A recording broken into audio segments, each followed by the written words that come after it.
kalmashavaham shravanamangalam srimadaatatam bhuvi grinanti ye bhurida janaha. The nectar of thy words is the life for those who are scorched by the world. Words which have been uttered by the knowers of truth, which wipe out sins, the very hearing of which is beneficial, which are beautiful, pleasing to the ear, pleasing to the heart, which are inexhaustible. Those who recount them on earth are the givers of plenty. Oh, peace, peace, peace. Good evening. I am very happy to be present with the nectar-like words of the Narada Bhakti Sutras, aphorism on Bhakti by Sri Naradji, Devarshi Narada. He has been in the last mantra aphorism, he was telling that tat prapya tad eva avalokayati, tad eva srinati, tad eva bhashayati, tad eva chintayati. After the attainment of that prema or supreme devotion, para-bhakti, when a devotee feels that yes, that is generated in his or her mind, then what becomes the condition of that devotee? He or she sees only that, hears about that alone, speaks of that alone, thinks of that only.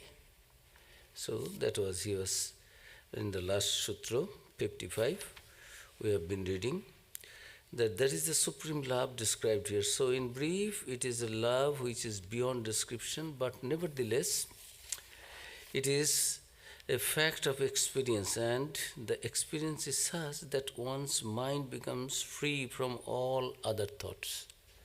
He thinks of that, he sees of that, he hears of that love of God.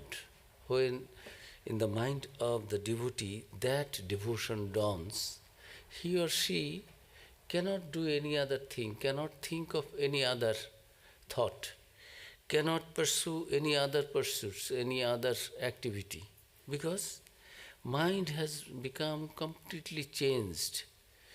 Tad bhava ranjita kara, in the Holy Mother's pranam mantra, dhyana mantra it is there, tad bhava ranjita kara. Sri Ramakrishna, Sri Holy Mother Sharada Devi's life is tad bhava ranjita kara, completely colored and full of that, possessed of that bhava of Ramakrishna.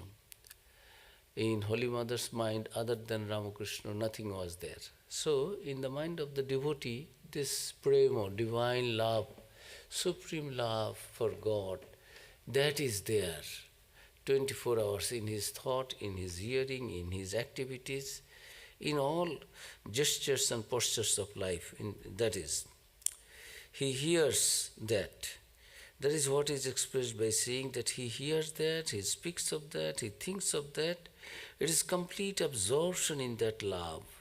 And every moment it increases in volume. The flow is never broken.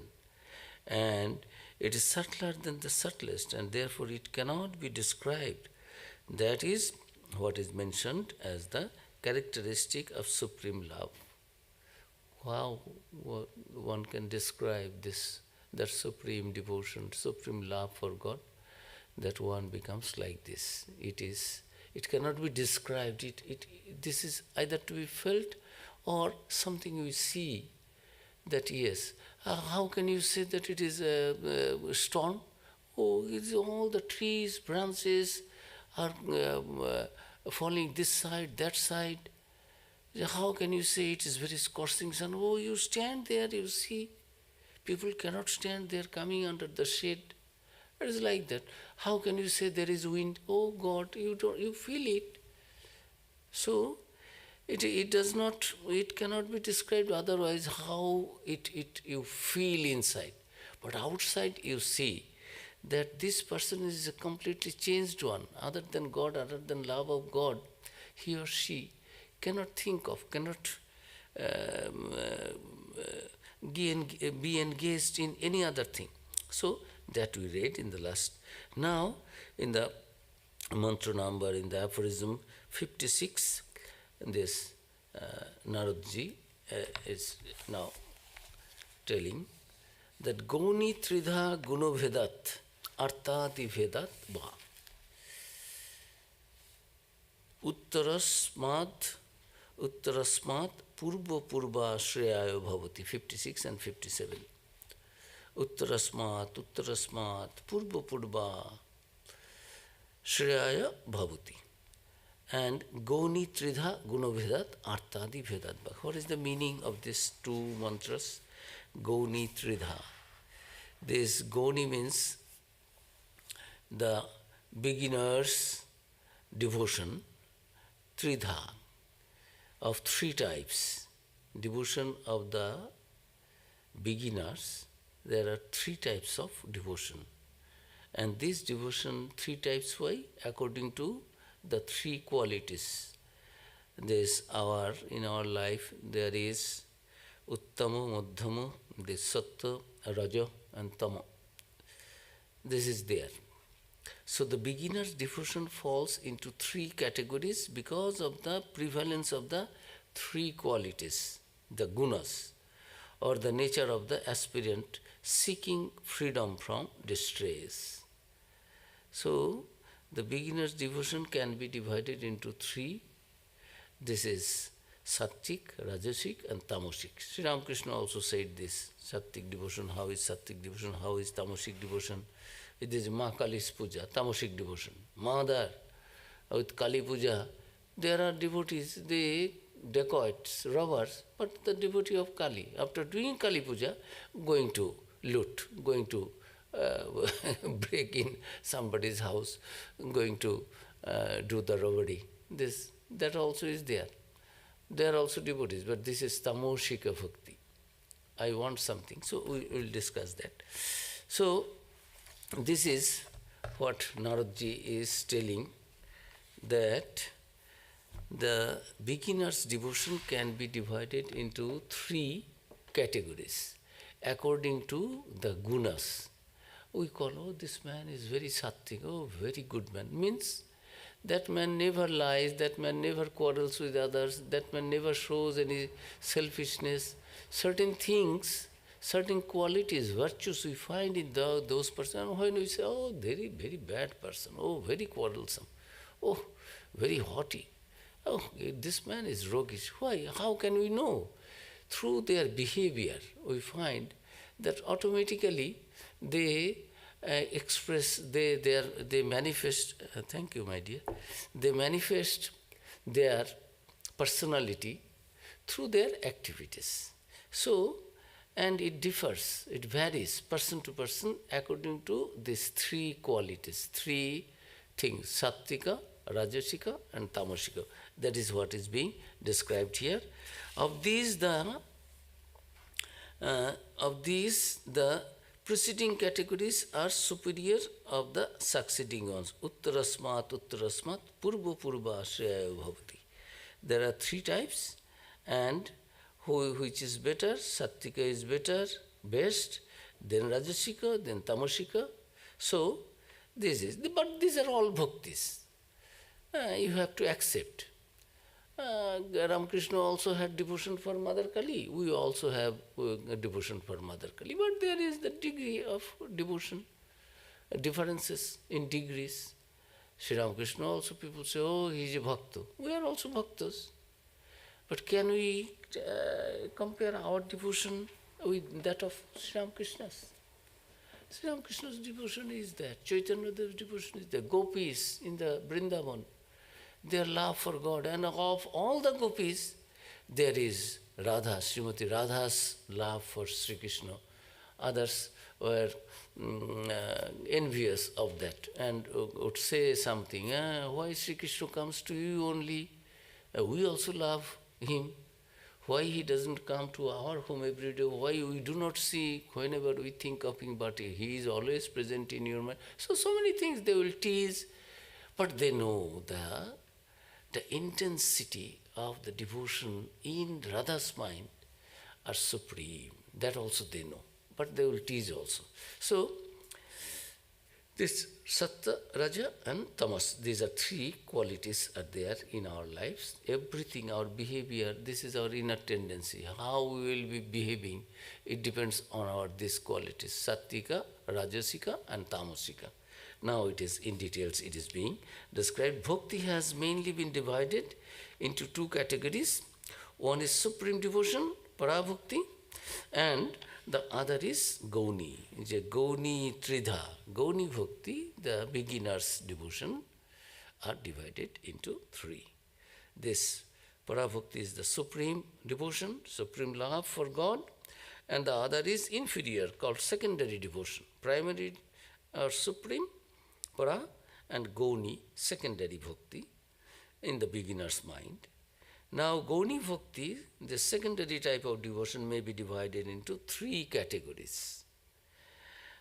To the different attributes of Sattva, Rajas and Tamas. Of this, Sattvika division is the absolutely unselfish. It is complete absorption in God. There will be no desire in the mind of the devotee for anything for himself. That is why it is called Sattvika. Secondly, Rajasika. Sattvika devotion, I don't want anything. I love God. But Rajasika devotion, I love God. I do the worship, but I want back a little bit also from God. So it is give and take. And Tamasiki devotion is the lowest. I will not give anything. You are my mother, you give. Everything you give, you give. In return, I don't bother for giving back, returning back anything. I think everything, yes, I am your devotee, so you must give it. So he thinks or she thinks in that way. This is Tamasika. So a little description is there. That is, Sattvika is pure, unselfish. Nothing I am wanting. I cannot but love God. Good people, holy people, they don't want anything. But they will be doing good always. Why you are speaking the truth? You can cheat, you can lie, and you can earn something. They don't know how to cheat, how to camouflage, how to become a hypocrite. Their mind is so pure, they love for love's sake God. So this is Sattvika. And Rajasika, how is Rajasika? Secondly is Rajasika devotion means there is a sort of give and take. I love God, may God love me also. Oh God, I am giving this puja. I am not a bad man. I am not doing anything wrong, any harm to the society. I come to God, but a little give and take. Oh God, I know you are all powerful, you are the giver of the boons and all these things. So I am doing Japam 108 times morning, 108 times evening. I have taken initiation. Oh God, you give me this, you have give me a promotion, you give me that, you give me that, you give me some money. Yes, somebody is my own, maybe father, mother, my very dear one, husband, wife, in the hospital, my son. Oh mother, oh God, please see that my patient is cured. So I am giving you this puja. I am doing something. It is give and take. I love God. I am not going to anybody else. I am a believer in God. But it is touched with desire, not unselfish. It is selfish. I love you, but you must also love me. So this is called second stage of devotion. That is called Rajasika. That way it is a matter of give and take, and Tamasika means inertia, inert. That is, there is not that exuberance of love.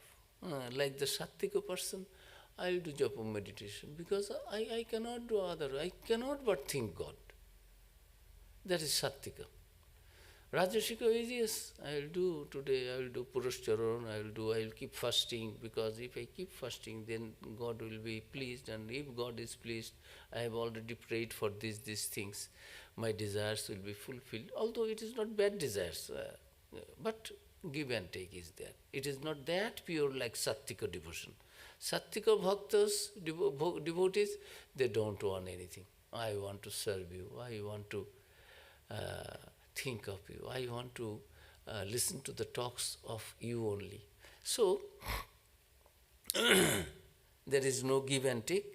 Rajasika is give and take. I love you, you must also give something to me, you must also see that I am safe and secured from all points of view, physically, mentally, worldly, from worldly point of view and spiritual point of view also, because I am a devotee. And Tamashika means, yes, that is, there is not that exuberance of love, that feeling, attraction. But I am also a devotee. It is only a stage when the mind is creeping towards that love as if moving in a dream. It is not awakened in the sense in which he is full of that idea of devotion always. So it is called tamosika. This type of devotion sometimes means this: the aspirant will want his own way, own joy and happiness. He will not bother about the object of love. Oh God, I will not do this because you may become unhappy for that. No. I am happy, so for my happiness, I am doing all these things. But I am also a devotee. I am taking your name, I am praying to you. He will not bother about the object of love. Thus, being selfish in one's love for God is called tamosika bhakti, tamosika devotion. Sri Ramakrishna used to say, even bhakti has three aspects. In the gospel, it is there, this master is telling, even bhakti has three aspects: sattva, rajas and tamas. Again, a master is telling, a man endowed with tamashika bhakti has burning faith. Such a devotee literally extorts boons from God, even as a robber falls upon a man and plunders his money. This is also bhakti, master is telling, but this is tamashika bhakti. So, one is purely unselfish, another is of the nature of give and take, and the third is only taking and not giving. These are the three types of devotees according to the three qualities. One finds mention of this classification in the Bhagavata, in Kopila and Devahati's, Kopila's mother. He was the wife of a Muni, son was a god incarnate, Kopila, who was the founder of this, our Sankhya. This Vedanta Sankhya is one of the 6 philosophies. So, that Kopila told all this classification, as it mentioned is there in the Bhagavata, in Kopila's advice to Devahati. So, another classification mentioned in the aphorism is that of the 3 of the 4 types of devotees: Artha, Jignasu, Artharthi and Jnani. The last of the 4, Jnani, is left out by Naradji when considering Gauni Bhakti. This Jnani does not fall in that, so Naradji left it out. But in the Gita, we find the description of these other 3 kinds of this Artha, Jignasu and Artharthi. In the Gita, Bhagavan is telling who takes my name, who are my devotees. There are 4 types. So, Chaturvida bhajante mang. This in the Gita, Bhagavan Sri Krishna is telling that everyone does not takes my name. There are 4 types of people who calls on God, who takes God's name, worship God. Who are this? Chaturvida bhajante mang, jana, sukriton. These 4 types. There are this comparative, superlative degrees are there, dimension of differences are there, but all these are good people. Chaturvida bhajan, Sukriti, no Arjun. Arjun, you know, there are 4 types of devotees who worship me. Artha, Jignasu, Artharthi, Jnanicha, Bharatarsha. The meaning is 4 types of devotees of noble deeds. All are good people, otherwise nobody will be a devotee. Bhagavan himself is accepting, although we are very lowest, we belong to the lowest strata. We are very bad devotees. Even if God is considering accepting us, no, you have done some noble deeds. noble deeds only, devotees of noble deeds only worship me. Even though, according to the criteria, your devotion is at the lower stage, still you have done something noble. In the beginning, I was reading, I was quoting that mantra, that in this world, those who talks of you, those who recount them, your glories, your words, talking of God, thinking of God, listening about God, they are not ordinary people. Those who recount them on earth are the givers of plenty. In the Hindu scripture, it is a highly, it is praised and it is mentioned that give something unselfishly. If you can, although my character, my behavior may be bad, it is not that pure. But if I am a big donor, big giver, without the ego that yes, I want name and fame, this, that, appreciate, then only I will give. No. I am not a very good man, suppose, but my heart bleeds for others. And I don't give something, bringing a photographer or press people, I am giving. No. I feel, although my character is not that good, I am not that good man according to the rules, regulations, social order, morality, ethics. But in the scripture it is said that is a great quality. Those who can give others, donate for any good cause. It is not that I am donating terrorist funding.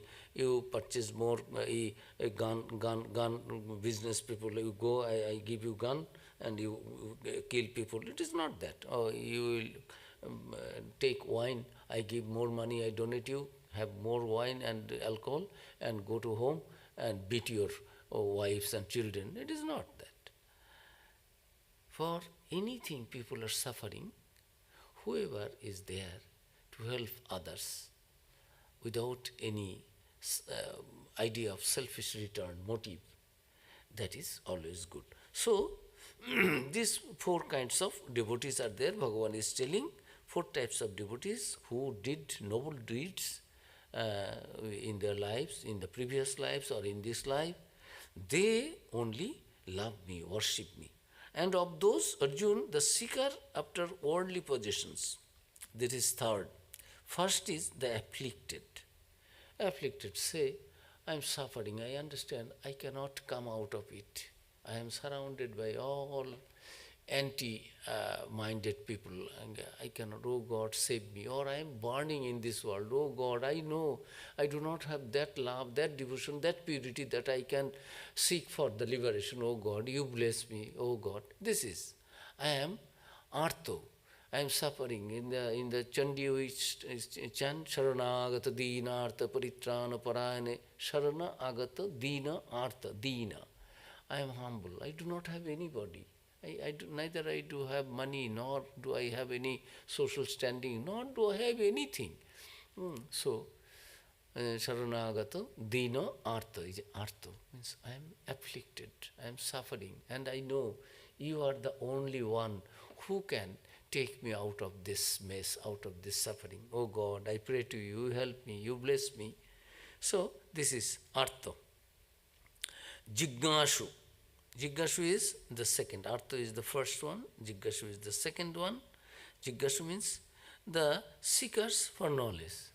I heard that there is God and goal of human life is to realize God. So, I don't like to meditate or do any, but I like to read and go all these paths and yes, what they say about God. That's also good. I'm not doing anything wrong in the society, in the family, for the humanity. But what is my contribution? I want to know about God. But it is not that, oh God, I cannot live without Thee. This world is full of misery. Oh, I do not like anybody, my family member, this, that, those who claim to be my very closest one, my own. Sri Ramakrishna is praying, Ma, in this world I do not find anyone to be called my own, only other than you. I feel that you are my own. Sri Ramakrishna is praying like that. He could not find anyone in this whole universe to be called his own. See the level of the devotion. So, so this artho, those who are suffering, and seekers, this afflicted and seeking the help from God, worshipping. Then jignasu, those who want to know about God, the seekers for knowledge. And artharthi, the seekers for worldly possessions. Oh God, you give me this, always begging and begging and begging. Mostly we are that 99.99999% devotees, we are like that. Oh God, you give me this, I am taking your name, so you give me this. Something like that. Not all, there are. But how many of them are there? Only I love God for love's sake. Whether God comes or not, whether God takes away all my suffering, I am dying, I do not have food, I am starving, I am burning, I do not have clothes, I do not have home, but I love God and God alone. How many can claim of amongst us that we are devotees like this? You can take God's name when food is already, yes, I am here. Then food is, stomach is full, then head is calm and quiet. Then you can, fan will be there, room will be not too cold, not too hot. Then we can think of God. Our devotion is conditional. It is not bad. We are good people. How many people taking God's name? It is not bad. But our condition is not like that. That who bothers for your, cares for your, whether it is hot or, Hanumanji is telling, Bar Tithi Nakshatra, I do not know. Sri Ramakrishna's life also. One day Sri Ramakrishna was asking, at broad daylight, is it Amavasya? I say, you just, in Purnima night he is telling, is it Amavasya? Amavasya means that new moon, and full moon is Purnima. I say, can there be any idiots and full? Can ask. But that was, mind did not see anything outside. Body is or not is not. No care. One day Raja Maharaj was in Bhubaneswar. Bhubaneswar is the capital of Odisha in India, one of the states, Indian states. Odisha, we have a temple there, this mott there. The Raja Maharaj used to take tobacco, smoke. So the Sevak, the attendant has given it, but it is there. He is in Samadhi. It has its time, it burns and finished. Who will enjoy? Master was there in Jan Bazar. Jan Bazar is the house of this Mathur Babu, Rani Rashmani's house in Calcutta. If you go Calcutta, Dakshineshwar, Belur, you go see. But this Jan Bazar where Mathur Babu used to do Durga Puja, and Sri Ramakrishna used to come and fan the mother, stayed there, spent nights there. So it is a Jamindar's house, very what I should say, from architectural point of view, very a palace. So it is there near Esplanade. So Master visited there. The Mathur Babu had his own Kulaguru, this Purohit, priest, there. So Kulaguru was envious of Sri Ramakrishna, that my client, this Jajman Mathur, he is a Jamindar, his mind is always in Sri Ramakrishna, in front of Sri Ramakrishna always. If I say something, he won't follow. I have to establish it. But if Sri Ramakrishna says something, it is God's words. Oh God, this man has spoiled, has done something wrong. In India, they believe in this jodi-buti. Jodi-buti means something miraculous, something. So perhaps this man, because he was not a man of God, he was doing puja and a priest, so getting money, and that also he used to do for money. So he thought this man has done something, some spell, charm on my Mathur Babu Jamindar, so I have to do this. So he found Sri Ramakrishna was in Samadhi, he kicked him. You try to understand. And Sri Ramakrishna was in, tell me what is the secret of keeping my judgment, client, this landlord, Mathur Babu, completely under your spell, whatever you say. He follows. Huh? Tell me the secret. He kicked Sri Ramakrishna. Try to understand. And another day somebody gave some, Sri Ramakrishna backside was burning here, this charcoal. He did not have any. Then there was a smell. Other people came. What is burning there? His skin.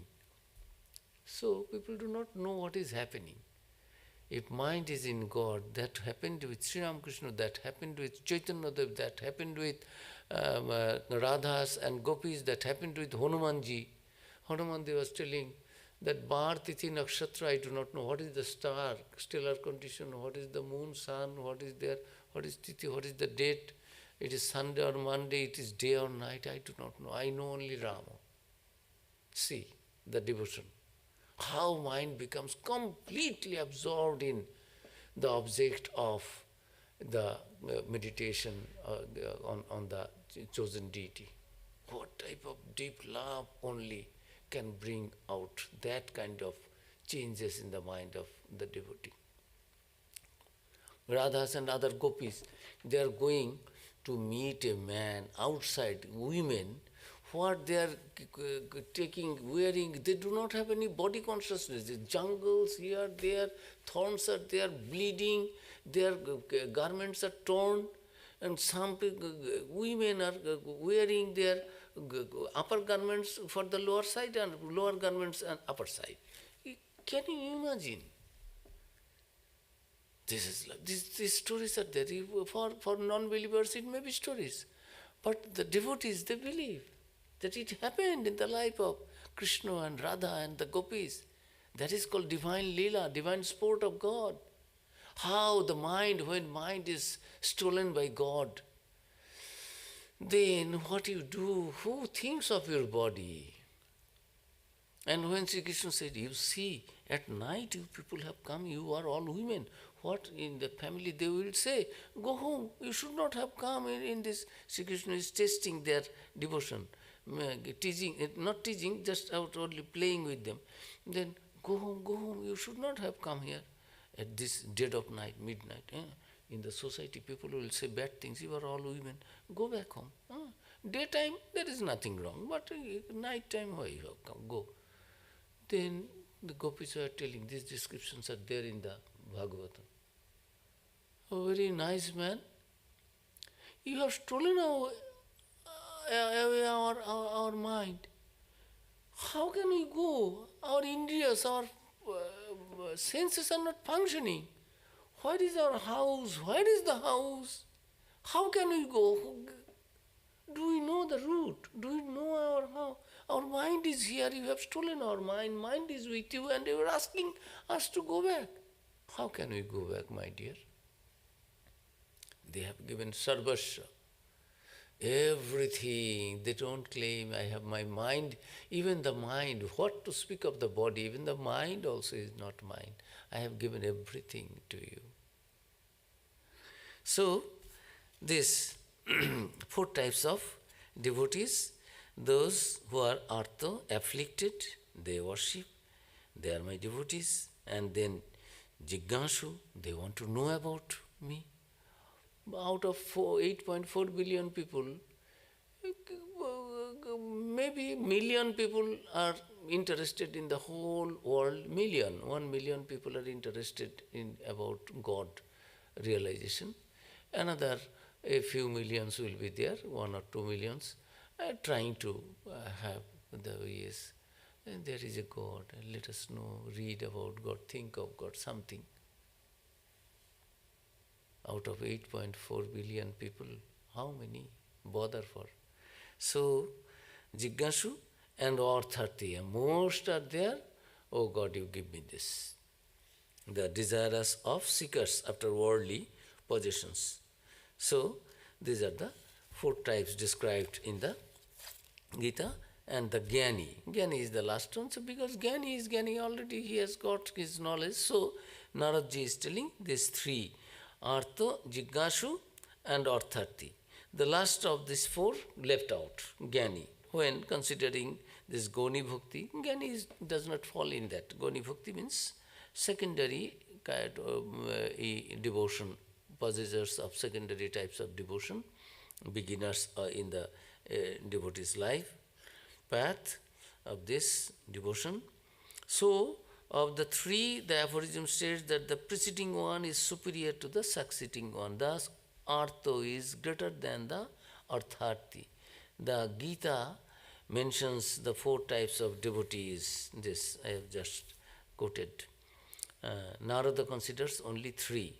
For Narada, an Artha means one who wants to seek God because he is helpless. I cannot alone manage to realize you. I understand that my capacity, my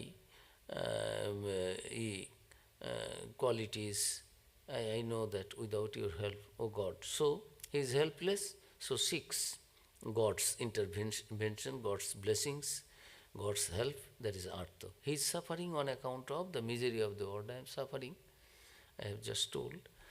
This is Artha. And so he is praying to God. This path of entering the devotional highway is better than that of Jignasu. Jignasu is one, this seeker who wants to know about things. He has not got that feeling, that love. Artha has got, oh God, I cannot, I am a misfit in this world. You save me. This is Artha. I am suffering. Jignasu is not suffering, but want to know. There is suffering, but I am not feeling in that way. I want to know about this God's ways. So, he wants to know about the things. He has not got that feeling. Lower in category than Jignasu. The second one is the Artharthi, who wants God only to gratify his selfish desires. I want this, but I go to God only. I do not go to bad people. I do not go to rob. I do not go to do any other bad things. I pray to God, God, you give me this, you give me this. No question of giving any return, anything in return. So, these are the three types of devotees Naradaji is describing. Now, Naradaji is giving, we go to the next aphorism.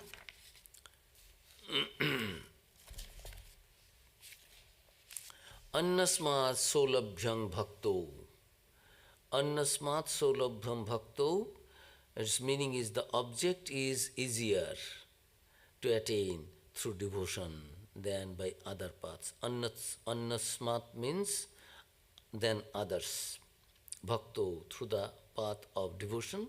Solabhyam, easiness of attainment. So, by the path of devotion, one can compare to other paths, jnanis and karmis, path of knowledge, path of activities, one can easily reach the ultimate reality, God realization. The object is easier to attain through the devotion, through devotion than by other paths. That is what is said in this aphorism. Naradaji, according to Naradaji, that devotion, path of devotion is the easiest one. Sri Ramakrishna also said, yes, there are paths, there is no doubt about that. Jnana, Bhakti, Karma, Yoga, you follow anything. But in this Kali Yuga, when people are too much attached to the physical body, cannot even fast one day, cannot sleep without a fan, we cannot sleep without, cannot meditate without a curtain. If you go to India, there are many places full of mosquitoes. So, some prepare the mosquito net inside, sitting there doing japa meditation by the side of the Ganges. From a distance you will find somebody has covered with a mosquito net. It is not full net, bed size mosquito net, it is only to cover your body, so that. But you cannot touch the mosquito net. If you touch that from outside, this mosquito will bite. So, there are places. So, what I am telling, it is there. The mind is in the body, we cannot in this Kali Yuga, Sri Ramakrishna is telling when your mind is in the body, you cannot do greatest sacrifices, what is described in the Vedas, Upanishads, in the age of Satya Yuga, Treta Yuga, Rama's time, Krishna's time. Now people are very body-centric. So, yes, pray to God, easiest of all paths. Sri Ramakrishna also said, as taught by Narada, loving God, depending on God. So, Sri Ramakrishna said that this aphorism is very important. This why is it easier? In the next aphorism it will be said. It says that the devotion is easily attainable than the other paths, jnana and karma, path of knowledge and path of activity. Or the object is easily attained through the path of devotion. The reason for this easy availability is explained in the next aphorism. Next aphorism is Pramanantarasya anapekshvatvat swayam pramanatvat cha. What is the meaning? Meaning is, for other paths you need some proof. Whether you are on the right path or not, you need to get it verified. But here, it does not depend upon any other proof, because it is itself a proof. It is, as the Brahman is self-luminous. In the 15th chapter, Gita, every Sunday we chant. If you read there, it is there. That, do you think that I am, this Atman can be shown by, be lighted by the sun or the moon or the fire, other Agnis? No. It is self-luminous. From that Atman has God, the sun, all the stars, billions and billions of stars are there. They have got their light from that Atman. They cannot, stars and moons and suns cannot light the Atman, show. So, that Atman is the source of all light. So, it does not depend upon any other proof, because it is itself a proof. In the path of devotion, you don't have to ask, am I right? I have done this karma. Is it okay for my God realization, self-realization, Atman realization, reach the goal or not? I am arguing, always discriminating. Is it right? So I am on the right path or not? This dilemma, this confusion, this doubt will come in other paths. You need to be verified by those who have already gone through this, who knows. But in the path of devotion, you don't need anybody's help. Anybody's doing this. Yeah, I understand. I have that love for God. I am loving God. It is self-manifest. It is the proof by itself. It was said in the earlier sloka that bhakti, through bhakti, God is more easily attained than through other paths. The reason for this assertion is given in this aphorism. It says that devotion does not depend upon any other reason or argument. It is the proof of itself. It does not depend upon any other proof. It is self-evident. If you have devotion, you know I have devotion. If you do not have, you know that I do not have that devotion. But in other paths, confusion are there. When one has it, then the question doesn't arise in his mind as to whether what he has having is true or not. Such questions do not arise in the mind of a devotee at all. In other streams, other paths, there may be questioning. What one experiences can be subject to questioning, since there can be some doubt about it. Through the path of karma, one can attain certain objects, but the doubt may be there. Will this action actually bring about the desired results? Can I reach the goal by the activities which I have done? The doubt is always there in karma, because we do not have any convincing proof of it. In jnana also, one has to constantly argue, so it depends upon the force of argument. What is the proof that one's knowledge, discussion and realizations are directing him towards the truth? Many people come and say, in dream I have seen this. Have I seen God? Is it God realization? Who realizes God, he doesn't ask whether it is God realization or not. I know I have got the thing. When something is in my hand, one penny, one coin is in my hand, one fruit is in my hand, will I ask somebody, I say, have I got in my palm, is that? I know it is in my palm. So in other paths, there will be questions in your mind. Am I on the right direction, right path, right track? Or these are all something, they like the mirrors, something hoax. So many things are there in spiritual life. Am I on the right track? Or am I on the right path? But in the path of devotion, there is no dilemma, there is no confusion, there is no doubt in the mind. So, what is the proof of one's knowledge? Discussion, realization are directing him towards the truth. If there is any reason for it, then only one can accept it, not otherwise. In devotion, however, such questioning will not arise. A person who has this devotion will be convinced about the reality of it, and no question as to its reality will arise in his mind. Can any mother will go to a doctor and say, can you treat me whether I am loving my son or daughter, my child properly or not? Or will any child will go to a doctor, how to increase love, how to fall in love, how to camouflage and attract the minds of the opposite sex, those who want to fall in love.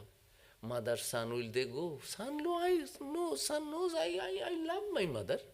Mother also knows that I don't need to be treated or to be helped by anybody else. I love or not I love my child. Mother doesn't know.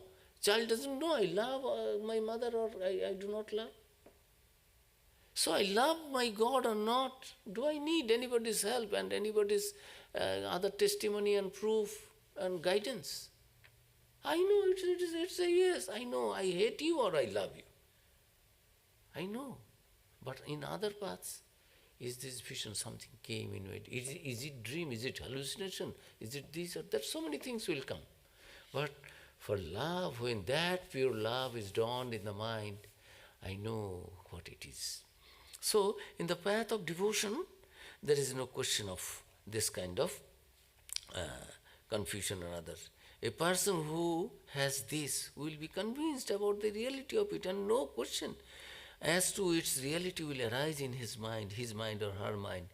All books are written thinking of the male devotees only. He or she will have no doubt about it because it is self-evident. It being the deepest experience of the soul, it becomes self-evident. Other things depend upon proof. Now, this is a bit of casting aspersions on the other paths, perhaps. Not perhaps, it is there, because Gyanis, Shankara has to establish his path of Advaita. He will say there is no Vishishta Advaita, there is no Advaita. Sri Ramakrishna synchronized all these things. Yes, all these are steps. There is the place of Advaita, there is the place of Vishishta Advaita, qualified monism, and there is the Advaita duality.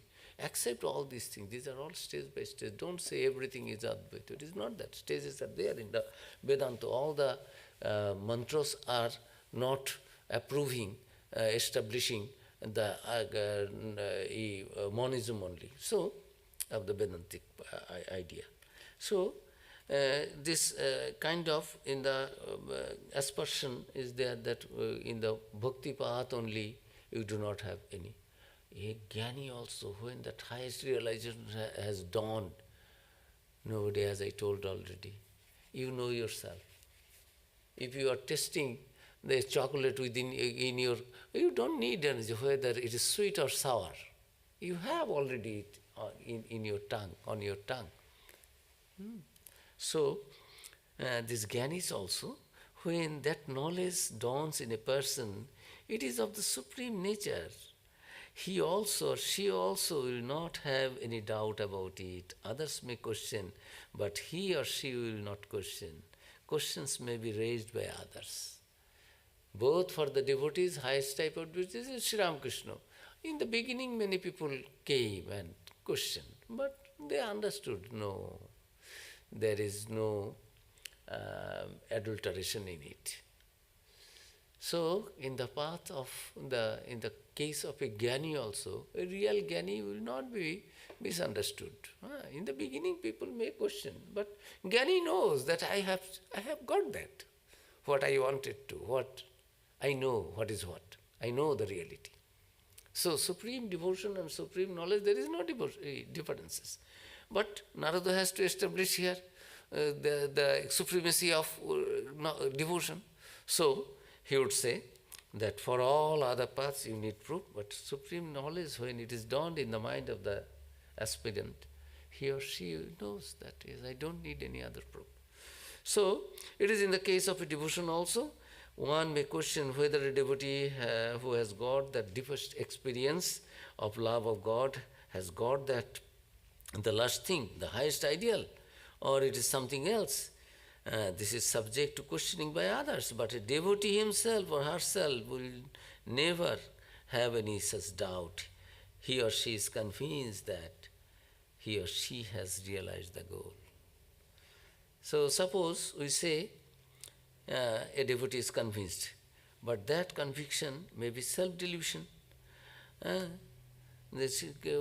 Swami Vivekananda used to tell Sri Ramakrishna, Master, that is hallucination, what you have seen.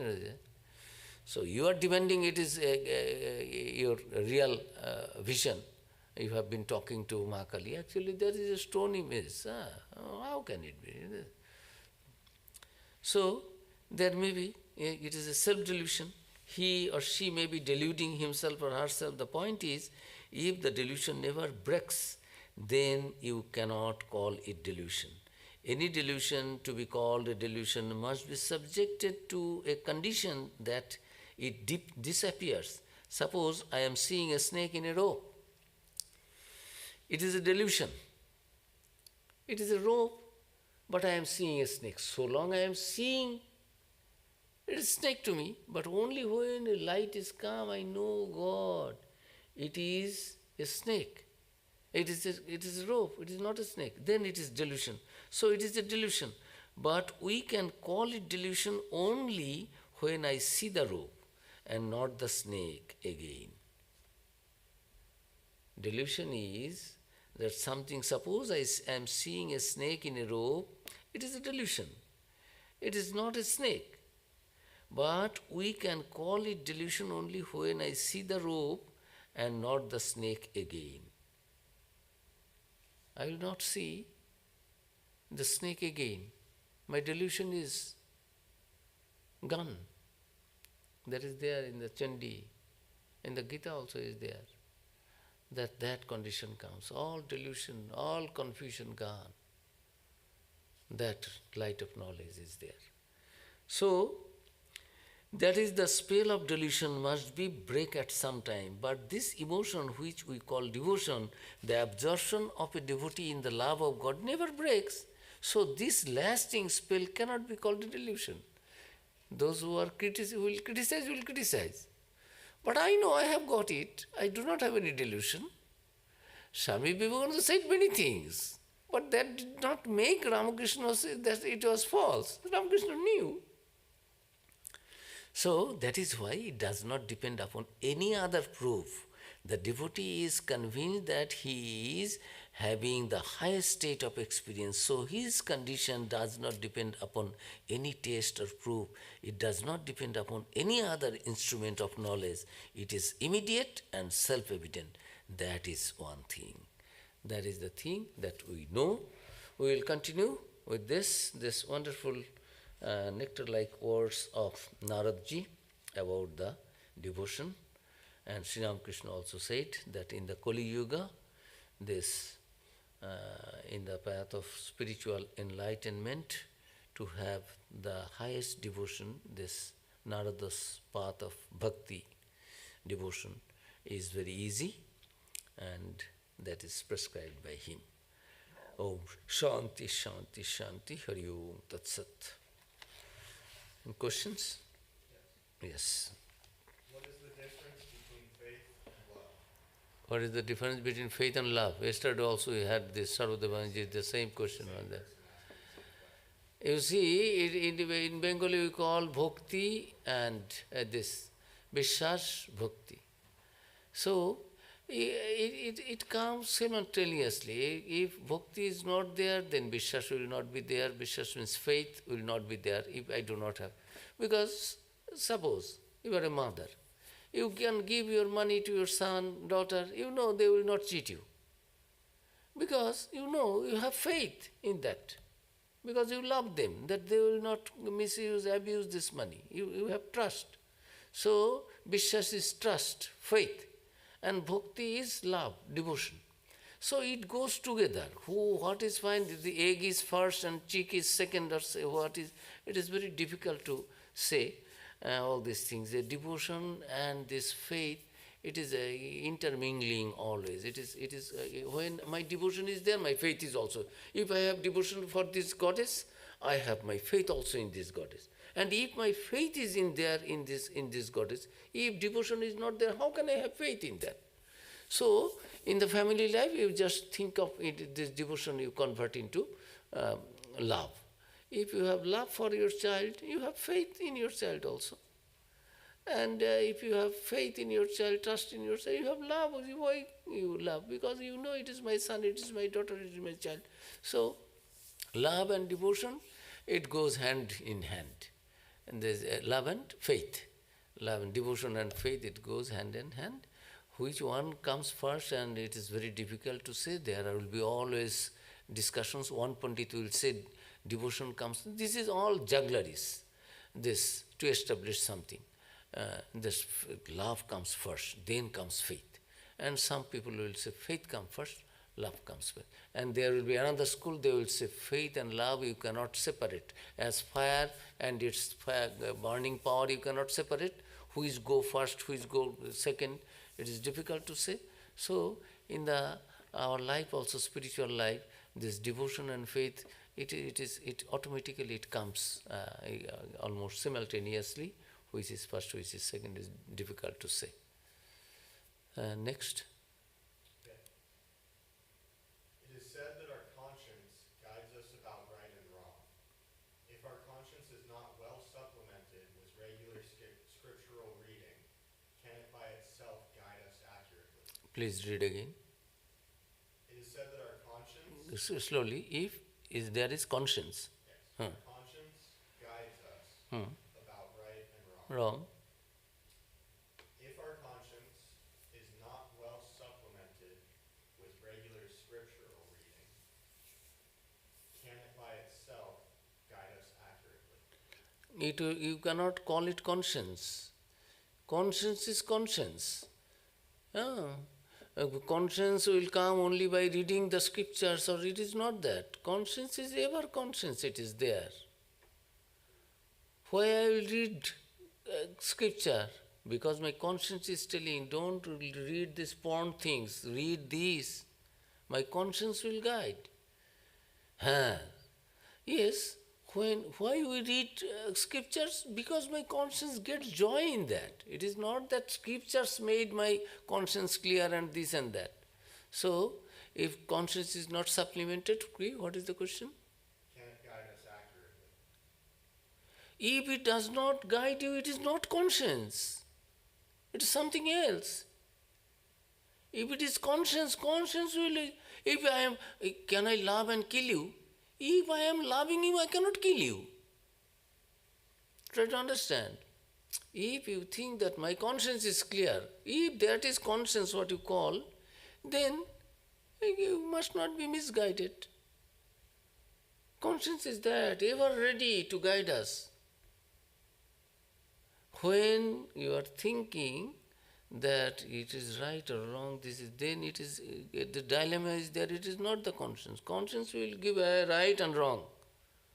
There is no dilemma in conscience. The dilemma is in our mind.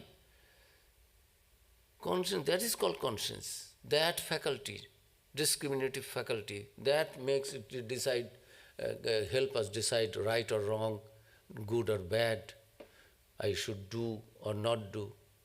So, by reading the scriptures, we feel joy, and yes, conscience remains ever alert. But you cannot say that my conscience was not there and I will read the scripture, then why I will go to read scripture? If I am a rogue, I will not go to read the scripture. Try to understand. Conscience is ever that. Conscience actually is guiding us always. What is good, what is bad. But if conscience is that feeble, weak, then our emotions takes over and we do something wrong. Although I know I am doing wrong thing. I am murdering somebody, I am stealing, I am robbing, I am lying. I know, consciously I know I am lying, but still I am lying. But my conscience knows it is lie. My mind is under the spell of Maya, Moha, delusion, illusion, all these things, confusion. So I am thinking, if I lie, I will be benefited. So I will have the profit. I will gain. Why we lie? Because we think by lying we will gain. If we could know that by speaking the truth we will be gaining, then why I will lie? And those who practice truthfulness, they do not know how to lie. Small boys, they do not know how to lie. There is a story, and I finish 1 minute. There was a bad man, father, so he would take money in debt from different people and will not give. So one day he found from the windows or glasses that one of his a person is coming for the money. He did not pay back. So he was telling the son, small son, hey, somebody will knock at the door.